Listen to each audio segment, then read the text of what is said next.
ചിരവൈരിയായ പ്രതിപക്ഷ നേതാവ് രാഹുൽ ഗാന്ധിയെക്കുറിച്ച് നമ്മുടെ സ്മൃതി ഇറാനി നടത്തിയ ചില പരാമർശങ്ങൾ വീണ്ടും വിചാരത്തിൻ്റെ സ്വരത്തിലുള്ളതാണ്. ആ വിലയിരുത്തലുകൾ ഇപ്പോൾ രാഷ്ട്രീയ രംഗത്ത് ഒരു പ്രധാനപ്പെട്ട ചർച്ചാ വിഷയം ആയിരിക്കുകയാണ്.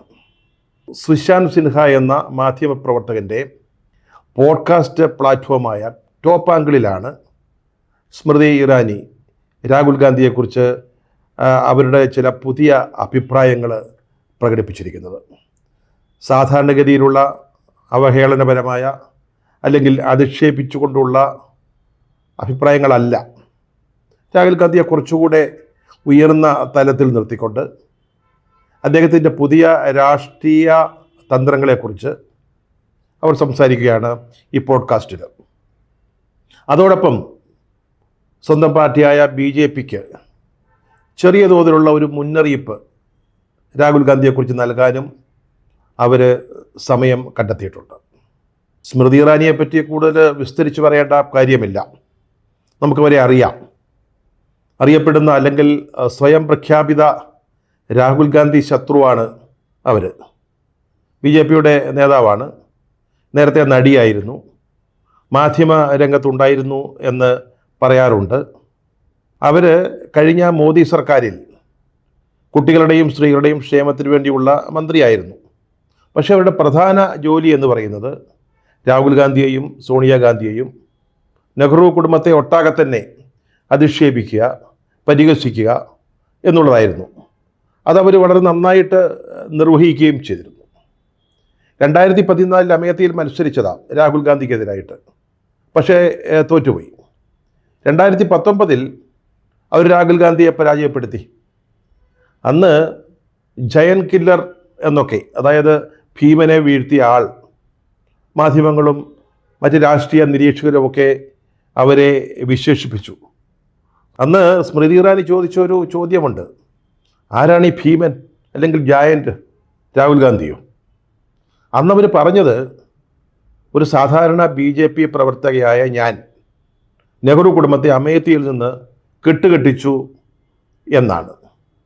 അതിനുശേഷം 2024 തെരഞ്ഞെടുപ്പ് രാഹുൽ ഗാന്ധി അവിടെ മത്സരിച്ചില്ല. പകരം റായ്ബറേലിയിലാണ് മത്സരിച്ചത്. അന്ന് സ്മൃതി ഇറാനി പറഞ്ഞു രാഹുൽ പേടിച്ചോടി എന്ന് പറഞ്ഞു. അവിടെ കോൺഗ്രസിൻ്റെ സ്ഥാനാർത്ഥിയായി മത്സരിച്ചത് നെഹ്റു കുടുംബത്തിലെ എക്കാലത്തെയും ഒരു വിശ്വസ്തനായ കിഷോരിലാൽ ശർമ്മയായിരുന്നു. ശർമ്മയെ സ്മൃതി ഇറാനിയും BJPയിലെ മറ്റാളുകളും വന്ന് പരിഹസിച്ചത് നെഹ്റു കുടുംബത്തിലെ കുശ്നിക്കാരൻ എന്നൊക്കെ പറഞ്ഞ.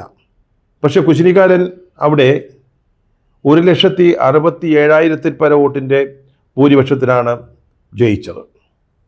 ഈ ഒരു പശ്ചാത്തലത്തിൽ, ഈ തോൽവിയെ തുടർന്നുള്ള പശ്ചാത്തലത്തിലാണ് ഇപ്പോൾ സ്മൃതി ഇറാനിയുടെ രാഹുൽ പരാമർശങ്ങൾ വന്നിരിക്കുന്നത്. പോളിറ്റിക്സ് മേം ചേഞ്ച് ആകയ എന്നാണ് ഈ പോഡ്കാസ്റ്റിൽ സ്മൃതി ഇറാനിയെ വിവരിക്കുന്നത്. അവർ പറയുന്നൊരു പ്രധാനപ്പെട്ട കാര്യം, രാഹുൽ ഗാന്ധി ഇപ്പോൾ സ്വീകരിച്ചിരിക്കുന്ന അല്ലെങ്കിൽ ആവിഷ്കരിച്ച് നടപ്പാക്കുന്ന രാഷ്ട്രീയ തന്ത്രങ്ങളിൽ വലിയ മാറ്റങ്ങൾ സംഭവിച്ചിട്ടുണ്ട് എന്നാണ്. അതുകൊണ്ട് തന്നെ അതിനെ, രാഹുൽ ഗാന്ധിയുടെ പുതിയ നീക്കങ്ങളെ BJP ചെറുതായി കാണരുതെന്നും അവർ ഈ പോഡ്കാസ്റ്റിൽ പറയുന്നുണ്ട്. രാഷ്ട്രീയത്തിൽ വിജയം രുചിച്ചു തുടങ്ങിയതായി രാഹുൽ ഗാന്ധി കരുതുന്നതായി സ്മൃതി ഇറാനി പറയുന്നുണ്ട്. അവർ പറയുന്നത്, ജാതിയെപ്പറ്റി രാഹുൽ ഗാന്ധി സംസാരിക്കുന്നത് നോക്കൂ. ദീർഘകാലത്തെ രാഷ്ട്രീയ രംഗത്തെ പരിചയത്തിൻ്റെ അടിസ്ഥാനത്തിലാണ് അദ്ദേഹം ഇപ്പോൾ ജാതിയെ ഒരു പ്രധാന ചർച്ചാ വിഷയം ആക്കുന്നത്. അതുപോലെ തന്നെ ഒരു രാഷ്ട്രീയ ഉപകരണം എന്ന നിലയിലാണ് രാഹുൽ ഗാന്ധി ജാതിയെ ഉപയോഗിക്കുന്നതെന്നും അവർ പറയുന്നുണ്ട്. ഇത് അല്ലെങ്കിൽ ഈ നീക്കത്തിലൂടെ വിവിധ ജനവിഭാഗങ്ങളുമായി ഒരു ബന്ധമുണ്ടാക്കുന്നതിന്, അവരിലേക്ക് ഇറങ്ങിച്ചൊല്ലുന്നതിന് രാഹുൽ ഗാന്ധി ശ്രമിക്കുന്നുണ്ട്. അതുപോലെ തന്നെ പാർലമെൻറ്റിൽ അദ്ദേഹം സംസാരിക്കുമ്പോൾ പലപ്പോഴും വെളുത്ത ടീഷർട്ടാണ് ധരിക്കുന്നത്. അതിൽ പോലും ഒരു ഉദ്ദേശമുണ്ട്. രാജ്യത്തെ ചെറുപ്പക്കാരുടെ ഇടയിലെ ഈ വസ്ത്രധാരണ രീതി ഒരു പ്രത്യേക സന്ദേശം നൽകുന്നുണ്ടെന്നും സ്മൃതി ഇറാനി പറയുന്നു. രാഹുൽ ഗാന്ധി ഈയിടെ ഒരു ചോദ്യം ചോദിച്ചു. അതായത് മിസ് ഇന്ത്യ സ്ഥാനത്തേക്ക്, അല്ലെങ്കിൽ ഇന്ത്യയിലെ ഏറ്റവും മികച്ച സുന്ദരിയായി ദളിത് വിഭാഗത്തിലോ അല്ലെങ്കിൽ ആദിവാസി വിഭാഗത്തിലോ പെട്ട ഒരു പെൺകുട്ടിയെ തിരഞ്ഞെടുത്തിട്ടുണ്ടോ? അന്ന് BJPയുടെ നേതൃത്വം രാഹുൽ ഗാന്ധിയെ പരിഹസിക്കാനുണ്ടായത്, അനുരാഗ് താക്കൂർമാർ അടക്കമുള്ളവർ. പക്ഷേ അതിലും സ്മൃതി ഇറാനി ഇപ്പോൾ ഒരു രാഷ്ട്രീയം കാണുന്നുണ്ട്.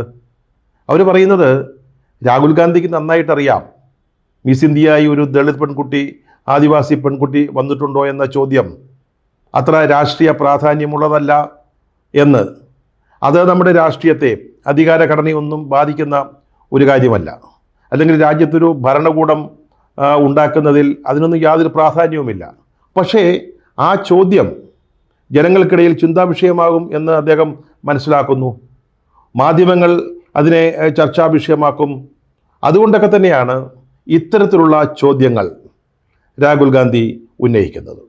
രാഹുലിൻ്റെ ഈ പുതിയ രാഷ്ട്രീയ നീക്കങ്ങൾ ശരിയോ തെറ്റോ അല്ലെങ്കിൽ ബാലിശമോ എന്നൊക്കെ നമുക്ക് തോന്നാം, സംശയങ്ങൾ ഉണ്ടാകാം. പക്ഷേ അതിനെ കണക്കിലെടുക്കാതെ അവഗണിക്കുന്നത് വലിയ രാഷ്ട്രീയ മണ്ടത്തരമായി പോകുമെന്ന് സ്മൃതി ഇറാനി ഈ പോഡ്കാസ്റ്റിൽ പറയുന്നുണ്ട്. രാഷ്ട്രീയ തന്ത്രങ്ങളിലെ ഈ മാറ്റങ്ങൾക്ക് സ്മൃതി ചില കാരണങ്ങളും കണ്ടുപിടിക്കുന്നുണ്ട്. കോൺഗ്രസും രാഹുൽ ഗാന്ധിയും മൃദു ഹിന്ദുത്വം ഒന്ന് പയറ്റി നോക്കിയതാ, പക്ഷെ അതുകൊണ്ട് പ്രയോജനമില്ല എന്ന് മനസ്സിലാക്കി. അതിനെ ഒരു രാഷ്ട്രീയ തന്ത്രമായിട്ട് തന്നെ ആളുകൾ കണക്കിലെടുത്തു. ചിലരതൊരു പറ്റിപ്പാണെന്ന് കരുതി. അതുകൊണ്ട് ആ ഒരു തന്ത്രം ഒഴിവാക്കിയിട്ട് ഇപ്പോൾ പുതിയ രാഷ്ട്രീയ തന്ത്രങ്ങൾ കോൺഗ്രസും രാഹുൽ ഗാന്ധിയും ആവിഷ്കരിച്ച് തുടങ്ങിയിരിക്കുകയാണ്.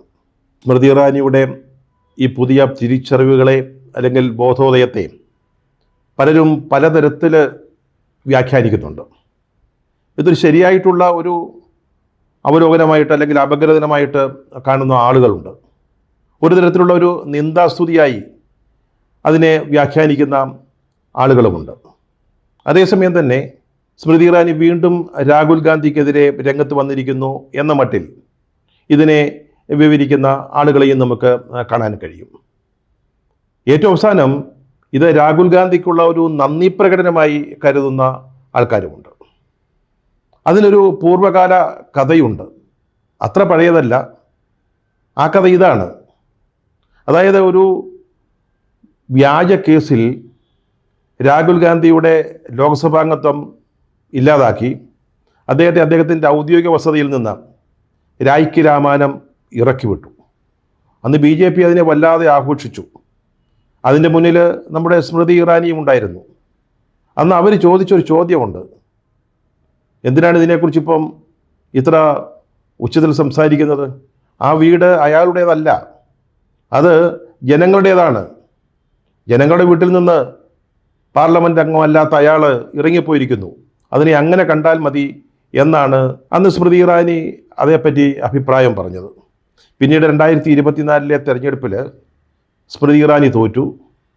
അവരുടെ ഔദ്യോഗിക വസതിയിൽ നിന്ന്, അതായത് തുഗ്ലക് ക്രസൻറ്റിലെ 28-ാം നമ്പർ വസതിയിൽ നിന്ന് അവരെ ഒഴിഞ്ഞു കൊടുക്കേണ്ടി വന്നു. ഇത് തിരിച്ചു പരിഹസിക്കാനുള്ള, ട്രോൾ ചെയ്യാനുള്ള ഒരു അവസരമായിട്ട് കോൺഗ്രസ്സുകാർ കണ്ടു. സ്മൃതി ഇറാനിക്കെതിരെ വലിയ തോതിലുള്ള അധിക്ഷേപ പ്രവാഹം തന്നെ ഉണ്ടായി. അന്ന് അവരെ രക്ഷിക്കാൻ രംഗത്തിറങ്ങിയത് രാഹുൽ ഗാന്ധിയായിരുന്നു. അദ്ദേഹം പറഞ്ഞത് അരുത്, ഒരിക്കലും ഇങ്ങനെ ചെയ്യരുത്. ഒരാളുടെ ജീവിതത്തിൽ തോൽവിയും വിജയങ്ങളും സംഭവിക്കാം. ഇന്നത്തെ തോൽവി നാളെ വിജയമാവാം, ഇന്നത്തെ വിജയം നാളത്തെ തോൽവിയാകാം. അതുകൊണ്ട് സ്മൃതി ഇറാനിയെ ഇതിൻ്റെ പേരിൽ അധിക്ഷേപിക്കുന്നതിൽ നിന്ന് പിന്മാറണമെന്ന് അദ്ദേഹം കോൺഗ്രസ്സുകാരോട് ആവശ്യപ്പെട്ടു. അദ്ദേഹം മറ്റൊരു കാര്യം കൂടെ പറഞ്ഞു, ഈ വ്യക്തികളെ അധിക്ഷേപിക്കുക എന്ന് പറയുന്നത് ഭീരുത്വത്തിൻ്റെ ഒരു അടയാളമാണ്. ഇതിൻ്റെ ഒരു നന്ദി പറച്ചിലായിട്ട് ഇപ്പോഴത്തെ ഈ പോഡ്കാസ്റ്റിനെ വ്യാഖ്യാനിക്കുന്ന ആളുകളുണ്ട്. അതുപോലെ BJPയിൽ സ്മൃതി ഇറാനിക്ക് പഴയ പത്രാസും പദവികളൊന്നും ഇല്ല. നേതൃശ്രേണിയിൽ അവർക്ക് അങ്ങനെ ഒരു സ്ഥാനവുമില്ല. അതിൻ്റെ ഒരു നിരാശ അവർക്ക് തീർച്ചയായും ഉണ്ടാവാം. അതുമാത്രമല്ല BJPയിൽ ഇപ്പോൾ ഈ കങ്കണമാരും അനുരാഗ് ഠാക്കൂർമാരും ഒക്കെ രംഗം കൈയടക്കിയിരിക്കുകയാണ്. രാഹുൽ ഗാന്ധിയെ പരിഹസിക്കുന്നതിന് അല്ലെങ്കിൽ അപകീർത്തിപ്പെടുത്തി ഇകഴ്ത്തി കാണിക്കുന്നതിന് BJP നേതൃത്വത്തിന് ഇപ്പോൾ സ്മൃതി ഇറാനിയുടെ ആവശ്യമില്ല. കങ്കണയും കങ്കണമാരും അതുപോലെ അനുരാഗ് ഠാക്കൂർമാരും ഒക്കെ അവിടെ ഉണ്ടല്ലോ. ആ ഒരു നിരാശയിൽ നിന്നാവാം ഒരുപക്ഷേ സ്മൃതി ഇറാനിയുടെ ഇപ്പോഴത്തെ അഭിപ്രായ പ്രകടനങ്ങൾ ഉരുത്തിരിഞ്ഞു വന്നത് എന്ന് കരുതുന്ന ആളുകളുമുണ്ട്. എന്നാൽ പരിവർത്തനം ചെയ്യപ്പെട്ട രാഹുൽ ഗാന്ധിയെപ്പറ്റി BJPയുടെ ഉന്നത നേതൃത്വത്തിന് പോലും ഇല്ലാത്ത തിരിച്ചറിവോടും ബോധോദയത്തോടും കൂടിയാണ് സ്മൃതി ഇറാനി സംസാരിക്കുന്നത് എന്നത് വ്യക്തമാണ്. മാറിയ രാഹുൽ ഗാന്ധിയെ അനലൈസ് ചെയ്യാൻ ശ്രമിക്കാതെ അല്ലെങ്കിൽ മനസ്സിലാക്കാൻ നോക്കാതെ അവഗണിച്ചു തള്ളുന്ന ഒരു തന്ത്രമാണ് BJP നേതൃത്വത്തിൻ്റേത്. ഒരുതരം എസ്കേപ്പിസ്റ്റ് നയമാണ്. രാഹുൽ ഗാന്ധിയോട് താനെന്താ ഇന്ത്യ സഖ്യത്തിൻ്റെ പ്രധാനമന്ത്രി സ്ഥാനാർത്ഥിയാണോ എന്ന് ചോദിച്ച സ്മൃതി ഇറാനിയാണ് ഇപ്പോൾ കൂടുതൽ യാഥാർത്ഥ്യ ബോധത്തോടുകൂടി സംസാരിച്ചു തുടങ്ങിയിരിക്കുന്നത്. ഈ സംഭവം നടന്നത് അടുത്ത കാലത്താണ്, തെരഞ്ഞെടുപ്പ് പ്രചാരണ സമയത്താണ്. അന്ന് രാഹുൽ ഗാന്ധി ഒരു സംവാദത്തിന് പ്രധാനമന്ത്രി മോദിയെ ക്ഷണിച്ചു. പക്ഷേ അദ്ദേഹം അതിന് തയ്യാറായില്ല. അതേപ്പറ്റി രാഹുൽ ഗാന്ധി പരാതിയുടെ സ്വരത്തിൽ പറഞ്ഞപ്പോഴാണ് സ്മൃതി ഇറാനി ഈ മറുചോദ്യം എറിഞ്ഞത്. താനെന്താ ഇന്ത്യ സഖ്യത്തിൻ്റെ പ്രധാനമന്ത്രി സ്ഥാനാർത്ഥിയാണോ എന്ന്.